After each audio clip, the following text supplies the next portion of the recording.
Alors bonjour tout le monde. Aujourd'hui, sur un nouvel épisode de So Alive, j'ai la chance d'être avec Margot Lecollier et on va discuter de l'expression de soi. On va discuter de comment mieux s'exprimer, comment mieux incarner notre conscience dans notre corps aussi et plusieurs sujets intéressants dans un des ateliers récents de Margot. Donc, bienvenue Margot. Merci, merci beaucoup. Donc, Margot, parle-nous un petit peu de ton expérience. Tu es spécialisée dans l'expression de soi, puis j'aime vraiment ton approche également. C'est surtout une approche de l'expression d'un soi plus profond. C'est moins par rapport à la théorie qu'on peut voir dans d'autres cours. Donc, parle-nous un petit peu de ton expérience, de ce que tu fais concrètement dans tes ateliers et tout, et puis ce que tu partages avec ton audience. Alors, moi, j'ai une expérience, en fait, tout d'abord en tant qu'artiste Hmm. multidisciplinaire, d'accord? Ça veut donc dire que j'ai une formation académique et une formation qui s'est faite professionnellement aussi sur le tas, en tant que comédienne, Hmm. en tant qu'interprète dans différentes performances ou chorégraphies, donc plus sur le mouvement, et puis de la mise en scène. Donc il y a encore d'autres aspects qui étaient l'écriture ou tu vois d'autres disciplines encore que j'ai pu toucher professionnellement, surtout quand j'étais en France et actuellement ici au Québec. D'autres projets sont en cours aussi, tu vois, sur le côté, le volet artistique. Hmm. Mais parallèlement à ça, j'ai développé aussi la pédagogie que j'ai intitulée Théâtre Expression de Soi, Mhm. donc déjà depuis plus de 10 ans, et auprès de différents publics. Donc autant les enfants, qu'ils soient scolarisés ou non scolarisés, les adolescents, qu'ils aient des problèmes comme ce qu'on appelle l'autisme ou qu'ils soient neuroatypiques, ou qu'ils sont censés ne pas avoir de problème. On ne sait pas qui a un problème ou pas d'ailleurs, Hmm. justement, mais en tout cas c'est juste pour dire que je me suis intéressée à des publics qui avaient des spécificités, Mhm. et puis donc les adultes, amateurs ou professionnels. D'accord, donc c'est un éventail comme ça de publics large qui m'a permis, moi, de continuer d'approfondir ma vision, mon approche et mon expérimentation. Tu Mhm. vois, donc le fait de venir quand même du monde artistique fait que les outils que j'ai développés au fil du temps et que j'offre aux personnes vient de cette expérience-là, qui est très riche à propos de l'expression justement de soi, qu'on peut vivre dans notre créativité quand on est un artiste. Mais moi, ce que j'avais remarqué, c'est que ce soit pour moi ou que ce soit pour les autres artistes, il peut nous manquer quelque chose. Alors ça, Hmm. c'est quand même assez fou. C'est que, en tant qu'artiste, je peux euh, jouer, si je suis comédien ou comédienne, et finalement ressentir une grande frustration dans ma créativité et dans mon expression. Hmm. Alors ça, c'est quelque chose, moi, qui m'a troublée dès le début, quand j'ai été élève dans les conservatoires parisiens, tu vois, et que j'apprenais, j'étais censée apprendre le théâtre. Hmm. Je me disais, mince alors, comment ça se fait qu'on ne soit pas heureux aussi en tant qu'artiste pour s'exprimer alors Hmm. qu'on fait ça. Donc, il y a eu une insatisfaction et un manque, et c'est ce qui m'a permis, moi, de sonder mon être Hmm. un peu plus, euh, un peu plus profondément et de me questionner sur ce fameux manque. Hmm. C'était alors qu'il y a eu un parcours plus initiatique, plus spirituel qui s'est forgé en moi. Et à partir de ce moment-là, j'ai trouvé que les outils qui étaient reliés à la conscience de soi étaient absolument sublimes Hmm. et étaient peut-être nécessaires pour avoir une créativité plus fluide et plus épanouie. Donc moi, ce que je recherchais, c'était l'expansion de l'être, l'épanouissement, Hmm. le plaisir, la spontanéité, l'authenticité. Et ça, c'était pas ça qu'on m'apprenait quand j'étais justement en train de découvrir le milieu artistique aussi, dans lequel après j'ai vécu des expériences. Donc, l'enseignement aujourd'hui que je propose et que j'ai proposé, il a cette quête-là. Hmm. Donc, c'est une quête en action. C'est une recherche pour les participants. Et pour moi, c'est l'occasion d'offrir quelque chose que j'ai l'impression qui n'existe pas tant, euh, qui est l'assemblage de la créativité, donc de l'être, du soi, et la créativité aussi artistique. Et j'ai eu cette grande ambition, je trouve, mais de vouloir créer un pont Mhm. entre les deux, de les unir davantage.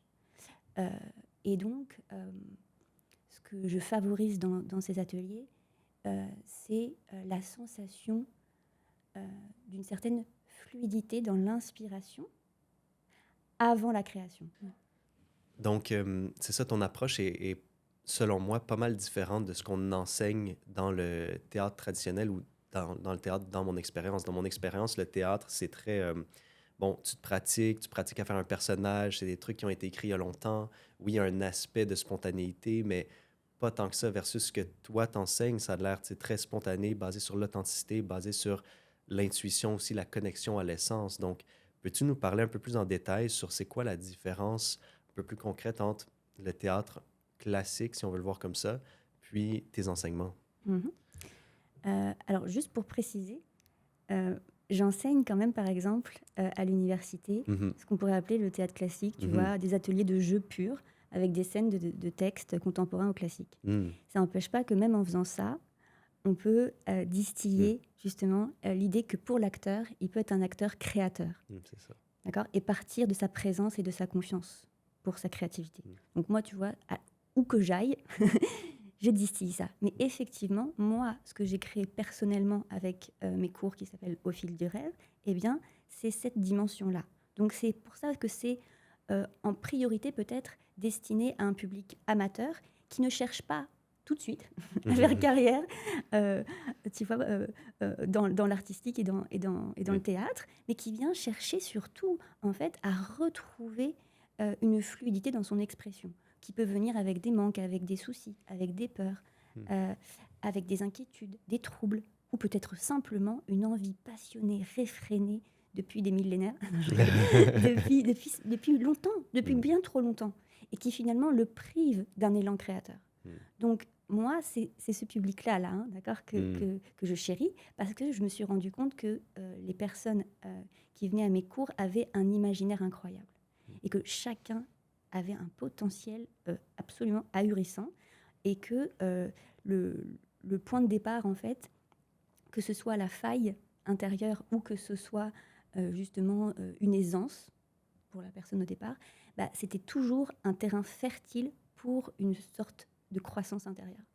Donc, la différence entre un cours de théâtre plus classique et peut-être le cours que moi je donne actuellement, c'est le fait que déjà, on n'a pas d'objectif de performance. Mhm. Donc, on n'est pas là avec une idée en tête de but et d'efficacité.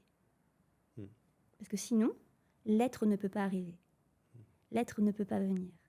D'accord ? Il a besoin, l'être intérieur, je parle, il a besoin de se sentir en sécurité dans un cocon de bienveillance pour enfin se dire ah ben voilà, ça y est, je peux être là. Il n'y a plus de Mhm. pression. Mhm. Il n'y a plus d'attente extérieure. Il n'y a pas de jugement, Mhm.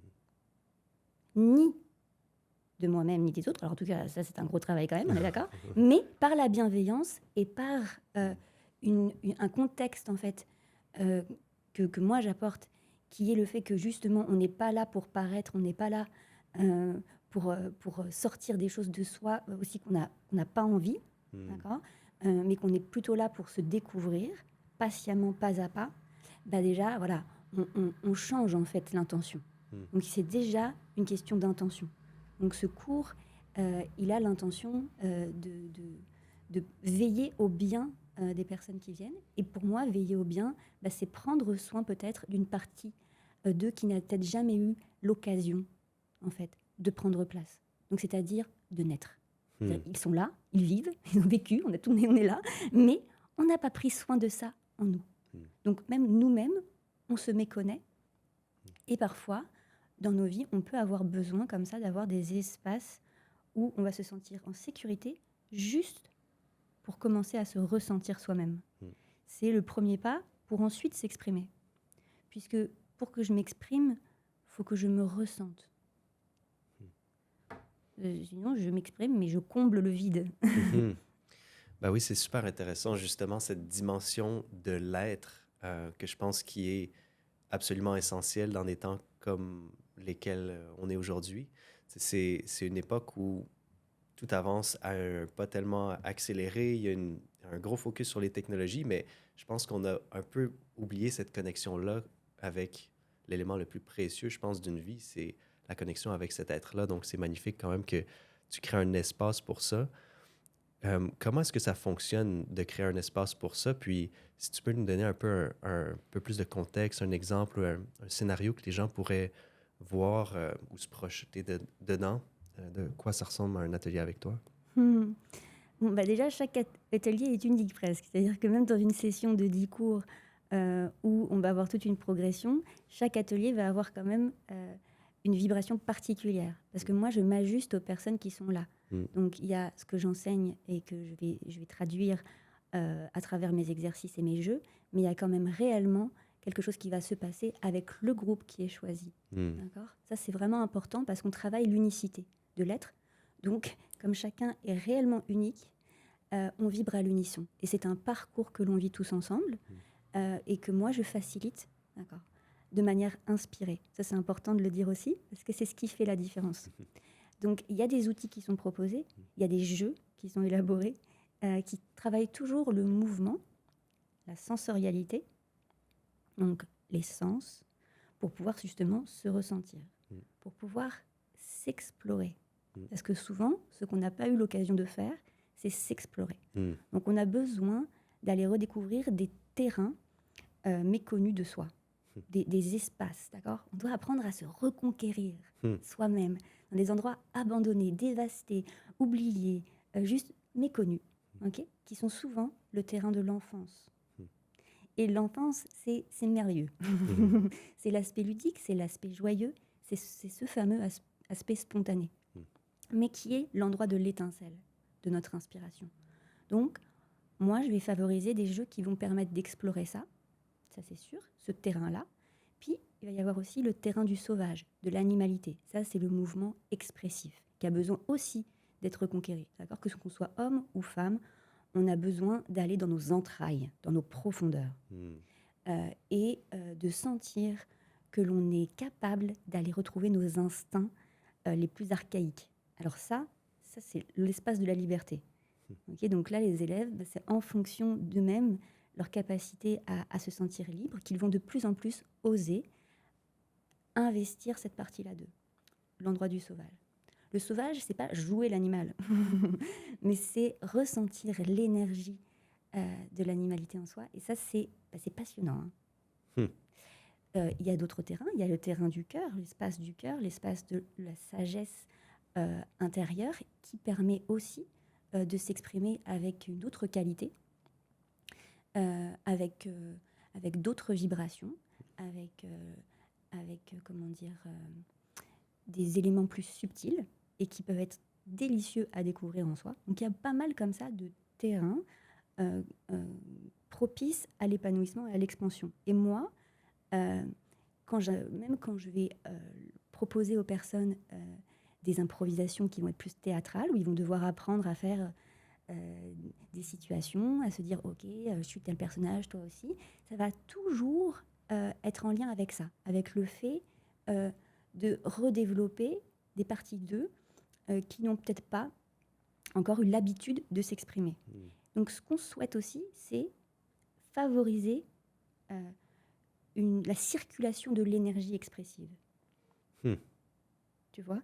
Et ça, en fait, ça se fait un peu bon an, mal an, c'est-à-dire que les gens, souvent, ne peuvent pas se rendre compte que l'exercice que je vais donner va créer ça, et ça se fait un peu comme par magie, parce que moins il y a de pression, et je ne suis pas là en train de mettre des notes, d'accord ? Il n'y a pas de compétition, le dépassement, il est personnel, on va même pouvoir, en tout cas si possible, le vivre de plus en plus avec du plaisir.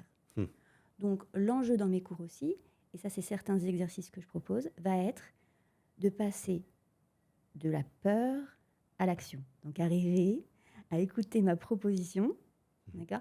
Bon, aujourd'hui, voilà, on va faire telle improvisation. Donc là, je ne sais pas moi, par exemple, on va faire une situation où on va avoir un personnage qui va devoir exprimer sa peur, d'accord ? Donc il va devoir venir se confesser. On travaille la confession intime. Donc ce personnage-là, ok, il va devoir imaginer que le public qui est en face de lui est vivant, concrètement pour lui, et se mettre en situation pour se confesser intimement. C'est pas vous, donc c'est pas votre identité personnelle, ok ? Vous devez vous imaginer que, je sais pas, je suis Jean, j'ai jamais parlé de mon homosexualité, où j'ai jamais parlé du fait je sais pas moi, peu m'importe la situation vraiment précise. C'est pas mal l'homosexualité ou quelque chose comme ça, parce que ça veut dire que c'est très intime. Comme c'est une confession intime, il faut que j'apprenne à me livrer. Je vais imaginer à qui je le dis. Mm. Ma famille, idéale. Donc, je vais imaginer que le public qui est en face de moi, tiens, ce sont mes parents, ma famille, etc. Donc, ok, je sais pas, moi, je suis Roger, je décide que je suis Jean et qu'il va vivre ça. À la base, c'est pas du tout mon enjeu à moi, ok. Et je viens m'essayer à faire ça. Ben, il est fort probable que pendant que j'essaye de faire cette situation-là, eh bien, je débloque en partie quelque chose en moi. Qui, par cette expression fictive, hein, parce que c'est de la fiction, où j'ai agencé quelque chose dans ma tête, eh bien, mon intention créatrice, elle est de parler d'autre chose qui ne me concerne pas, mais en même temps, moi, le fait de le travailler avec authenticité tout de même, eh bien, ça va déclencher en moi justement une sorte d'émoi, grâce à l'émotionnel et au sensible, qui va me bouger intérieurement. Donc, ce qui va être intéressant, ça va être d'oser se confronter à ce qui m'anime, que ce soit conscient ou inconscient.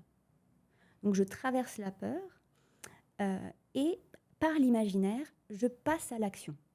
Comme je passe à l'action, même si je tremble, je suffoque, je blémis, je rougis, eh bien, je fais. Et à un moment donné, je commence à sentir le courage en moi.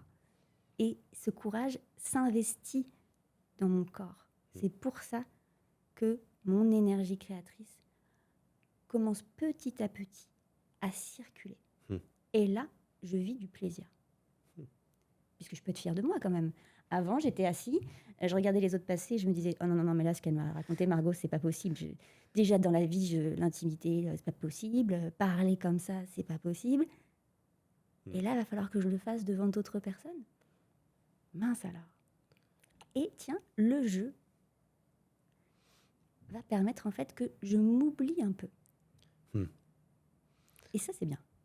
Ben, c'est vraiment merveilleux. Je trouve que c'est un outil qui semble, tu sais, de nature quand même simple. Comme tu dis, les gens s'attendent même pas peut-être à passer à travers ces états-là dans un contexte, on fait du théâtre de l'expression de soi, mais ça leur donne une modalité par laquelle passer à travers ces émotions, ces schémas, puis même laisser aller peut-être certaines choses justement chez eux. Ça semble une pratique, une approche beaucoup plus douce que beaucoup d'autres pratiques, là. Donc, j'ai bien aimé les aspects que tu as couverts, entre autres le ludique, le terrain du cœur, le terrain du sauvage et tout ça. Fait que je pense que c'est des façons que les gens peuvent se projeter, vivre une expérience fictive, comme tu dis, mais ensuite avoir des progressions concrètes au niveau d'eux-mêmes. Fait que c'est super intéressant. C'est quoi qui t'a amené là? Tu en as parlé un petit peu de ton parcours, là, mais c'est quoi qui t'a amené à vraiment continuer à plonger puis à découvrir cette façon de faire les choses? Oula, bah ça c'est compliqué à te dire. Ouais. Euh, Tu sais, t'es parti du théâtre, oui, t'es parti... Mais après ça, j'ai mais l'impression que c'est comme... Je sais pas si je qualifierais ça autant de théâtre, ça l'est un peu, mais c'est comme... c'est une approche qui est vraiment unique, que moi, personnellement, je nommerais pas autant ça le théâtre que peut-être plus l'expression de soi, mais c'est difficile à c'est définir, pour là. ça qu'il y a les deux. C'est que tu connais Ouais, pas mon cours quand même. Donc ouais, il y a des endroits, moi, je peux continuer encore ce cours-là de l'appeler théâtre parce que ouais. je donne aussi des outils qui sont vraiment reliés au théâtre et au travail du jeu. Et dans l'apprentissage du théâtre et donc de l'art dramatique, eh bien, on s'intéresse à la présence, on s'intéresse au jeu, d'accord, de l'acteur, on s'intéresse aux situations et aux personnages. Ça, je le propose aussi. Ouais, D'accord. c'est similaire. Je propose aussi des choses qui permettent de sentir le processus organique d'un processus créatif. C'est pareil, en tant qu'artiste, c'est ce qu'on fait. Par contre, c'est juste que moi, je mets en parallèle, je juxtapose, j'unis deux choses qui pourraient sembler parfois dissociées pour le moment dans nos sociétés, qui est cette créativité de l'être qui ne veut pas de résultat. Et je dis, les amis, ça commence à nous saouler de toujours aller dans le dark, d'abord pour apprendre, ou de survoler et finalement de ne pas faire de recherche. La vraie recherche me semble personnellement à l'endroit où je peux commencer à créer depuis un espace de confiance, de bien-être et avec une inspiration plus élevée. Élevée dans le sens proche de mon être profond. Et si j'ai aucune idée de quoi que ce soit, si je participe à ce cours, et moi, la notion d'âme, d'être, de soi, eh ben c'est pas grave, tant mieux.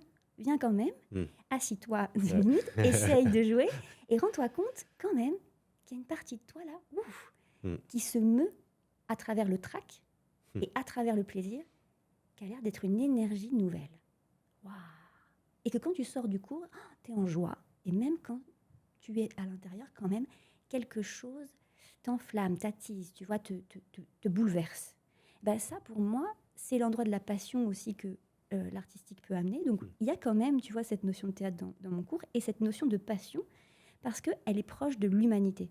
Donc, finalement, c'est juste que dans mon cours de théâtre, moi, je continue de philosopher et de faire de la métaphysique à l'intérieur de mon cours de théâtre. Ouais. Ce qui fait donc que la personne qui vient pour se divertir, eh ben mince alors, elle vient se divertir. Mais qu'est-ce qu'elle fait? Elle approfondit. Donc elle se divertit, elle joue, mais elle s'échappe pas du jeu. On le fait oh, oh, oh, oh, Hmm. oh.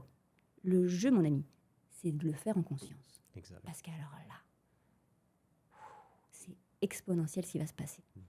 Tu vas donc arrêter, peut-être, en partie, si tu le souhaites, de jouer un rôle dans ta vie.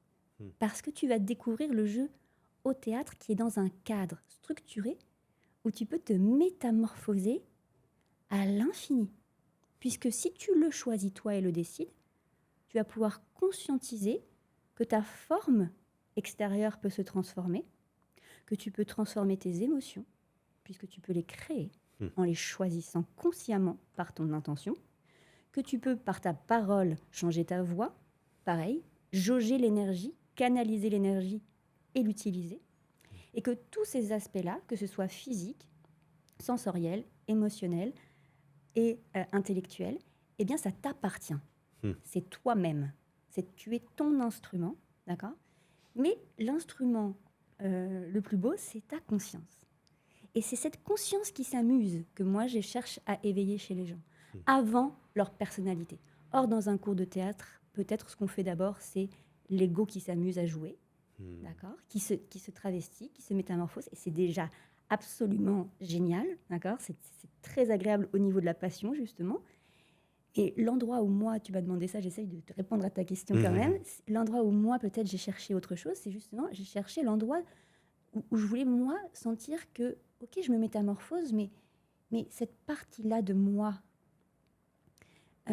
qui me permet de jouer, elle a envie d'être en joie sans cesse, en fait. Elle n'a pas envie de rester pognée, agrippée au rôle qu'elle va faire. Donc, comme moi, je voyais des artistes beaucoup autour de moi qui avaient l'air quand même pas si heureux dans leur vie, je recherchais autre chose, justement. J'avais peut-être une autre quête déjà entamée, sans que je le sache trop.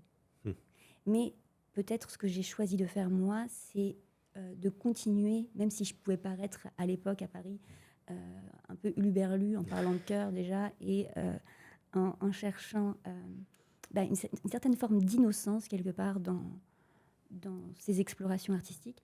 Je ne sais pas comment t'expliquer. Pour moi, c'était ça, un point, c'est tout.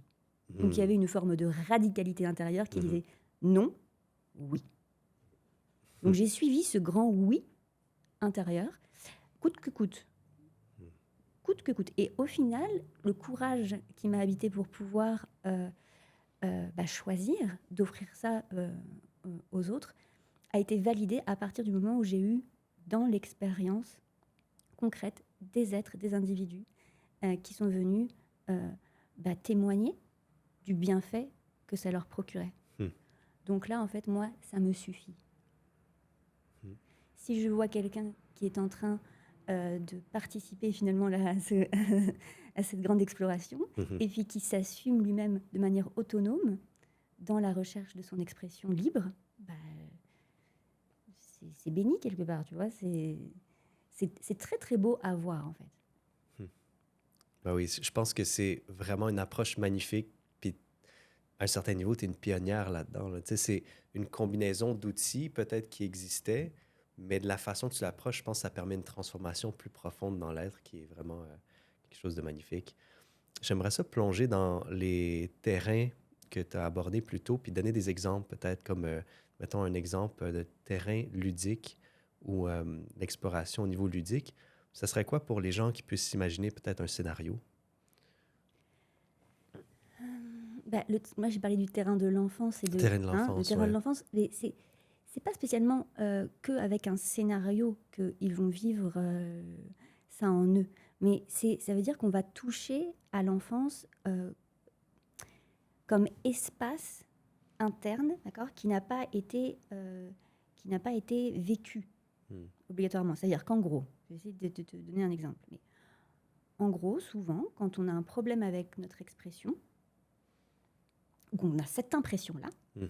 d'accord, et qu'on vient à mon cours, eh bien, en fait, se loge dans notre histoire personnelle, ou dans l'histoire de notre personnalité, eh ben, certains défis reliés à l'enfance. Hmm. Je pense que je vais étonner personne à dire on a tous une part d'enfant blessé en nous, qui a mal vécu telle ou telle chose, qui a été stressé par ceci, qui a eu peur de cela. Hmm. On a tous aussi un enfant joyeux en nous, puis lui qui a des aspirations, qui a des rêves. C'est comme si ces deux parts-là d'enfance en soi étaient toujours vivantes en nous. Donc on part du, du point qui fait que, tiens, ces deux aspects-là de l'enfance, dans ce terrain de l'enfance qui nous appartient, sont vivants. Donc ça, c'est la première chose, ok ? Et on sait que du coup, le fait que moi, j'offre des exercices qui vont être un peu plus ludiques au départ, ça va forcer l'adulte à se relier à ça en lui. Et donc, on va y aller en osant, comme j'ai dit tout à l'heure, se confronter aux choses par le jeu. Mais donc, il est possible qu'il y ait de l'inconfort. Ben oui. Mais est-ce qu'on va l'éviter ? Eh ben non. Et au lieu, cette fois-ci, d'aller explorer des choses qui vont réveiller peut-être la part de l'enfant blessé ou la part de l'enfant joyeux, on va aller encore par-dessus, s'amuser avec ces deux parties-là. D'accord ? Et la possibilité, c'est que par l'exploration, souvent ça c'est l'exploration sensorielle par exemple qui va l'offrir, mais on va apprendre soi-même, en dépassant nos peurs, à prendre la main de l'enfant qui n'a pas pu explorer telle ou telle chose. Et cette fois-ci, en fait, dans un espace de jeu, on augmente notre terrain de liberté.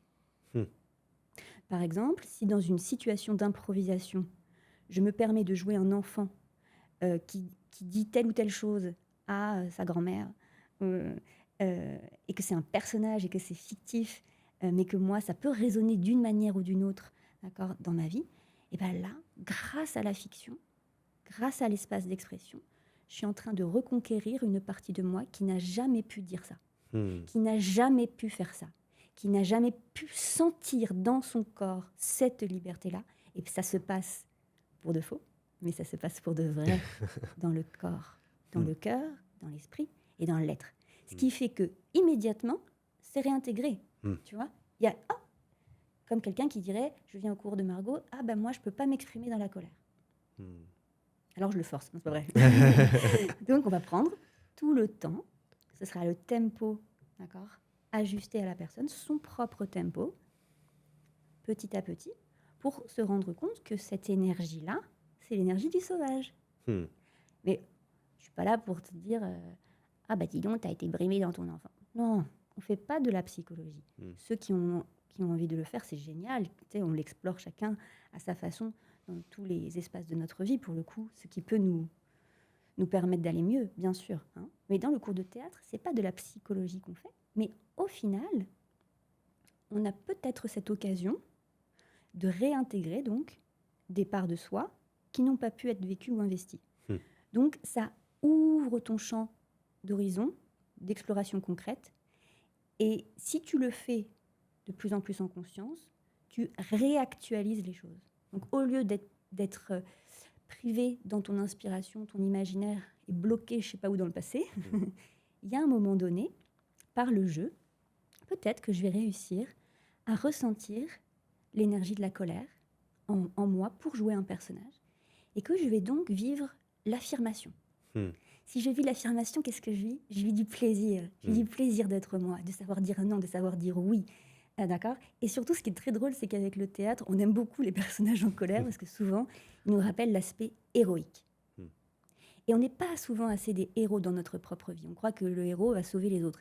Non, le héros aussi, à un moment donné, il se lève pour faire sa propre quête et pour cheminer, quoi qu'en pensent les autres. Donc, il se met au défi d'être lui-même, de se relever, d'apprendre à se connaître et de clamer haut et fort ses rêves, ses aspirations, ses passions. Donc au théâtre, on réveille cette humanité en soi et on apprend aussi à ne pas mettre de côté telle ou telle émotion, telle ou telle pensée, telle ou telle idée. Ah non, il faudrait peut-être pas que je dise ça parce que ceci, parce que cela. On évacue. Mm. On évacue tout ce qui empêche à l'avance d'avoir cette liberté, Mhm. même dans la spontanéité des pensées. Donc, tout ce qui est de l'ordre du tabou est obligatoirement aussi touché. Ça, chaque personne le fait à sa vitesse. D'accord ? Et il y a des personnes qui, peut-être, quand ils viennent dans mes cours, n'iront pas explorer ça, et c'est OK. Mais l'endroit du tabou, ça, c'est plus dur à aller explorer et vivre, mais c'est très enrichissant, puisque c'est l'endroit libérateur. Peut-être le plus profond, puisque ce serait l'interdit extérieur qui m'empêche d'avoir ma propre parole créatrice, donc mon propre désir de vie. Donc il y a même des personnes qui viennent dans mes cours qui vont aller loin finalement dans cette exploration, parce que ça peut ensuite les inspirer pour leur propre vie. Le fait d'aller jouer ces situations, de simplement faire un exercice de mouvement aussi que je vais proposer, puis qui va déplacer quelque chose en eux, d'accord ? Eh bien oui, ça peut créer un écart entre ma propre vie au jour d'aujourd'hui et celle qui bat au fond de moi, là, dans mon petit cœur, dans mes tripes. J'ai de l'énergie plus que ce que je crois, tu vois. Et dans ces cas-là, quelles sont mes aspirations ? J'arrive à en trouver pour mes personnages. Quelles sont les miennes aujourd'hui ? Donc, il y a des personnes qui, en sortant des cours, vont peut-être être challengés, ou ils le sont déjà, mais ils vont... Ce que j'espère pour eux, en tout cas, moi, quand j'offre ces cours, c'est qu'ils aient un soutien, simplement. Je n'ai pas vraiment, moi, de conseils à donner. Je déteste les méthodes. Je n'ai pas de méthode à donner, tu vois.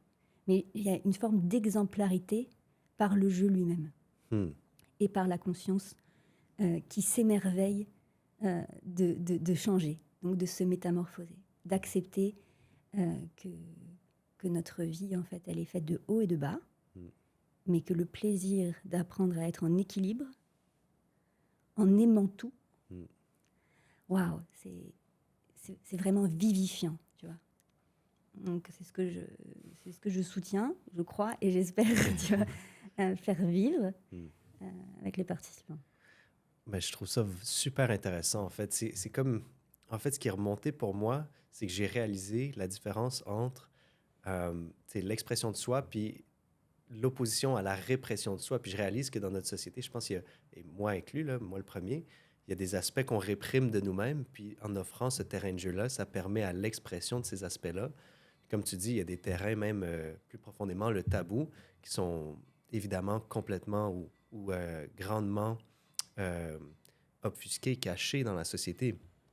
Mais ce sont des aspects de l'être humain quand même. Fait que je trouve que tu parviens à travers cette méthode-là, même en créant des fictions, d'aller reconnecter à tous les aspects à l'intérieur de nous-mêmes. Donc la vraie reconnexion à l'être, là, je trouve ça. Oui, et ça se passe par le corps, par la sensation aussi. C'est-à-dire qu'on n'intellectualise pas des principes spirituels, on les vit. C'est tout. Donc c'est très concret, Ouais. tu vois. C'est aussi Exact. agréable de sentir que la vie de l'esprit, parce que c'est ça qui m'intéresse aussi, donc la vie de la conscience, de l'esprit, la vie du cœur, donc de l'âme, de l'être, peut être ressentie. Et ça, c'est pas une croyance. Si ça peut, c'est solide, d'accord ? Ouais. Et mon corps est le véhicule de ça, et le réceptacle de ma propre énergie. Si je n'arrive pas toujours à me ressentir moi-même, souvent ce que je vais ressentir, c'est ce qui fait obstacle Exact. à ma présence. Donc, ce qui m'enchaîne, ce qui me prive, ce qui me fait souffrir. Et le fait d'avoir un lieu d'expression, c'est justement ça. C'est comme, ben oui, comme on va parler de l'humanité au théâtre, on va pouvoir parler de la souffrance. Cette fois-ci, on va arrêter de faire semblant. Non, non, non. On va pas chercher le bonheur. Dans ce cours, on peut chercher la joie, c'est différent. C'est pour ça qu'il n'y a pas de mode d'emploi. C'est pour ça qu'il n'y a pas de développement finalement personnel. Il y a, au contraire, une soustraction qui se fait. Donc s'il y a une soustraction, il y a des choses que j'enlève petit à petit, en explorant, sans le chercher frontalement, sans vouloir quelque chose. Parce que souvent, ma vraie volonté, elle se cache derrière ce que j'imagine même pas. Mm. Donc il faut que j'aille me rencontrer. Si c'est une rencontre, ça veut dire que c'est une rencontre amoureuse avec moi-même. Mm. De l'amour envers moi.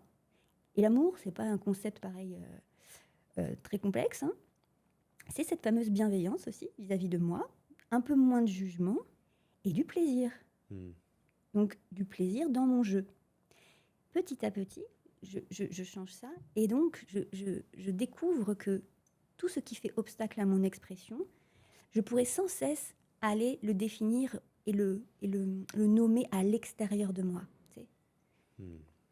Donc je pourrais toute ma vie faire une recherche infinie pour voir ce qui fait obstacle à mon épanouissement. Mm. Et puis à un moment donné, je choisis d'agir parce que c'est trop. Parce que c'est trop souffrant, justement. Ou parce qu'il y a une crise majeure qui remet en question ma vie. Et là, je décide de me lever. Donc comme les élèves, tu sais, à un moment donné, je décide de me lever de ma chaise et de faire l'improvisation. Mm. Et donc là, quand j'agis, ça veut dire que je sens une force en moi, d'accord, qui me permet de sortir de ma léthargie profonde. Mm. Et c'est là que je peux récupérer une force vitale Hmm. qui est nécessaire pour que l'expression ait lieu.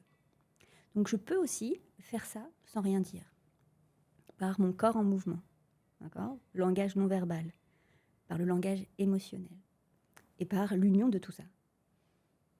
Et il y a un moment donné, quelque chose va éclore. Ça peut s'appeler la grâce. C'est ça la spontanéité en vrai recherchée de l'enfance. C'est que quelque chose va avoir lieu qui n'était pas prévu. Donc moi aussi, dans mes exercices, ce que je cherche à faire, c'est cadrer l'essentiel pour que par les sens, les gens sentent leur essence et que dans ce cadre-là, quelque chose de nouveau ait lieu. Donc on prévoit l'imprévisible.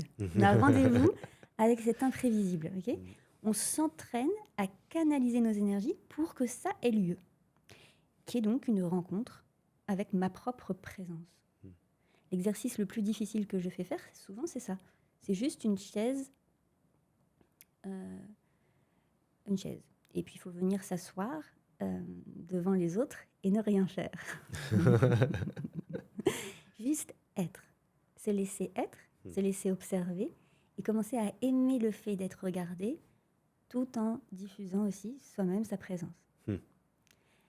Et que s'il y a des tensions, bah c'est pareil, j'accepte les tensions et je les laisse se fondre, se dissoudre dans l'art de la relation qui a lieu entre le public et moi.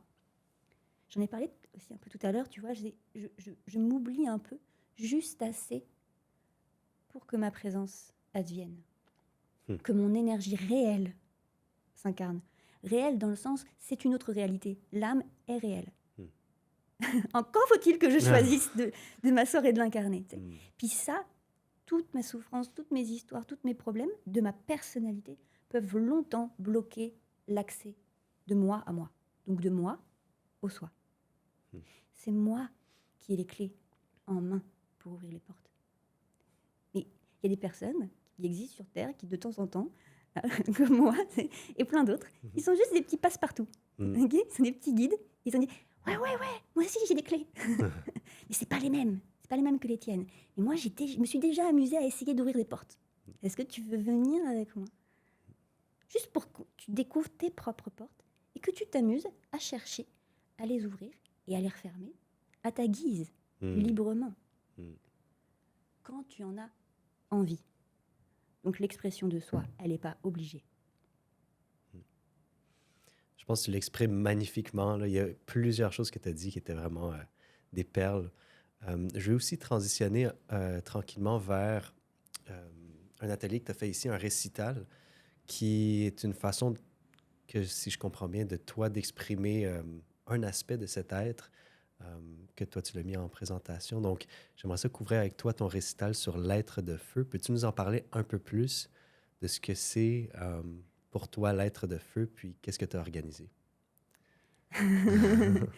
Alors, comme quand on enseigne quelque chose, on est toujours mis au défi d'accord, de Mm. réaliser dans la matière ce que l'on enseigne. Bon, bah, pour moi, le récital poétique que j'ai organisé, alors que tu vois, c'est quelque chose de tout simple, de très intimiste. Je veux dire, faire une manifestation poétique, voilà, il ne faut pas grand-chose pour le faire, à part quelques personnes et un comédien en présence qui dit des textes. Donc c'est quelque chose que moi j'ai fait auparavant quand j'étais actrice là, à Paris et que j'aimais beaucoup faire. Mais même à l'époque, tu vois, quand j'étais justement plus dans le milieu professionnel artistique, ça semblait ouais, léger, quoi. Mm. C'était pas le grand spectacle, quoi. Mm. Mais pourtant, c'était resté dans mon cœur. Mm. Ah, finalement, j'aime beaucoup faire ça.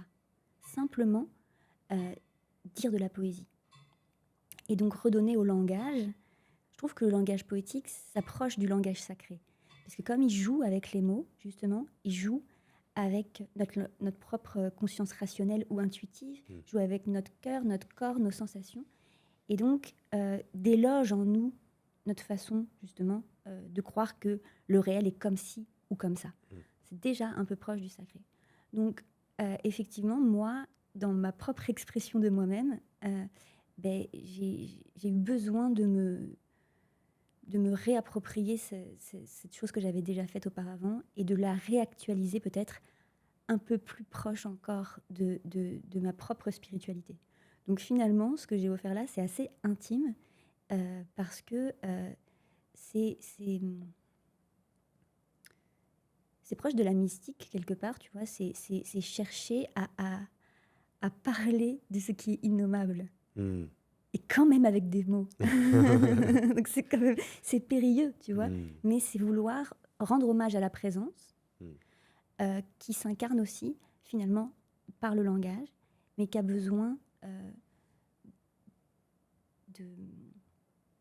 d'une certaine attention.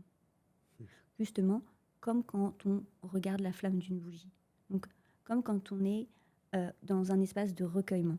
Donc moi, j'ai créé ce récital poétique Lettres de feu dans cette intention-là de chercher à ce que les participants qui viennent à ce récital, le petit public, puissent ressentir que l'espace de la naissance de la parole, elle est toujours dans cet écrin de silence et qu'elle peut se vivre autant quand je dis ou quand j'écoute dans cet espace de recueillement.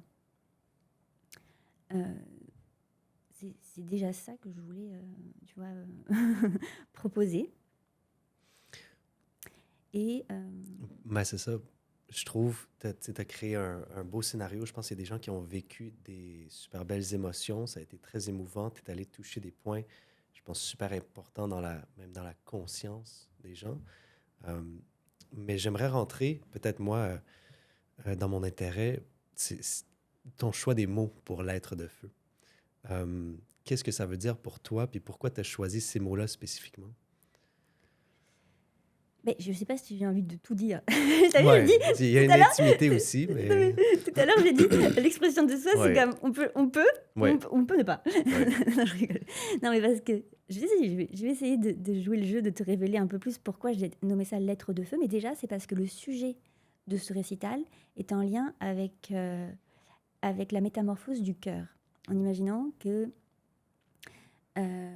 on passerait d'un cœur de pierre, donc un cœur blessé, un cœur refermé, meurtri, à un cœur de chair qui éprouve par la sensualité, par l'amour, par l'expérience en fait simplement du sentiment, ce que c'est aussi ensuite la sagesse de l'amour par le cœur de feu. Mm. Donc l'être de feu, là, en tout cas pour ce récital, parce que tu vois, c'est tellement vaste finalement, philosophiquement parlant, je pourrais peut-être en parler longtemps, mais pour ce récital-là, ce titre-là, il était relié justement avec cet être de feu c'est-à-dire qui a besoin de passer par une sorte d'alchimie interne pour brûler, laisser brûler dans le grand feu central de l'univers, du soleil, de tout ce que tu veux, tout ce qui ne correspond plus à cette nouvelle identité de l'âme qui a envie de s'incarner. Mm. Donc, un besoin de se délester, de rendre grâce, tu vois, et d'abandonner toutes les batailles, conflits internes qui empêche à ce cœur de feu de s'expandre. Donc, cet amour infini. Mm. Et ça, c'est quelque chose à réexpérimenter sans cesse, Ouais. mais quand même qui est une expérience concrète aussi, en fait, qui peut se passer par nos propres vies. C'est pas quelque chose d'éloigné finalement peut-être de ce que certaines personnes actuellement peuvent vivre dans leur quotidien en étant dans un monde qui est en crise. Ouais, ben, je pense que c'est une image qui est, puis avec ton expression de l'image, ton analogie, là, je pense que c'est quelque chose de vraiment merveilleux que beaucoup de gens vont apprécier, là, vont apprécier vivre même cette transformation-là d'un cœur de pierre à un cœur de feu, un cœur de chair et qui est vivant, là. Je sais que, bon, on est tous des êtres humains, donc à chaque fois, on a peut-être des blessures ou des choses qui peuvent s'ajouter dans notre expérience. Mais j'ai l'impression que cette grande transmutation-là à travers le feu fait un grand nettoyage, puis permet, comme tu dis, l'incarnation d'une nouvelle identité ou d'une identité qui est peut-être même plus proche de l'originelle identité. Mm. Donc, encore une fois, quelque chose de magnifique, une œuvre artistique que tu partages avec le monde, qui permet une transmutation, une transformation aux gens. Donc, j'apprécie beaucoup ce que tu partages, ce que tu nous partages par rapport à ça. Puis, je trouve que c'est quelque chose de très fascinant, là. Tout ton parcours et comment tu influences les gens à se transformer. Ben moi, tu sais, c'est difficile aussi, hein. C'est comme tout le monde. C'est juste, j'expérimente. Mm. J'expérimente ma propre vie. Mm. Je m'y essaye. Mais par contre, j'ai de plus en plus envie de ne pas m'abandonner moi-même, tu Mm. vois. Et donc, de m'incarner davantage, toujours un peu plus, dans le sens de ma vie et de mon propre chemin. Et si ça peut inspirer, tant mieux, tu vois. Si ça déplaît, tant pis. Mais c'est l'occasion, justement, de renouer, pour moi, là, avec ce récital, avec quelque chose qui m'est cher et auquel je crois. Donc, juste, déjà, je le propose. Ceux qui se sentent appelés, tant mieux. Et par rapport à cet être de feu, au fait d'oser, en fait, brûler d'amour, brûler d'intensité, brûler de vie, brûler de passion. Oui, ça me semble être un chemin, tiens, qui peut réveiller l'étincelle, tu vois, l'étincelle de conscience, justement, pour oser se défaire dans la matérialité ou de se défaire dans nos esprits de ce qui nous empêche d'être un peu plus alignés avec, comme tu as dit, cette identité d'origine. Ça reste un chemin à frayer. C'est-à-dire que comme toute période complexe, à mon avis, moi, de nos humanités, de l'humanité, eh bien, personne ne sait vraiment. Et par contre, c'est ça, certains, chacun à sa mesure, on s'y essaye, on s'y frotte. C'est aussi ça, les silex, tu vois, de l'étincelle. Et par moments, on peut commencer à être un peu sûr de soi. Mais en fait, on est simplement sûr de sentir une direction.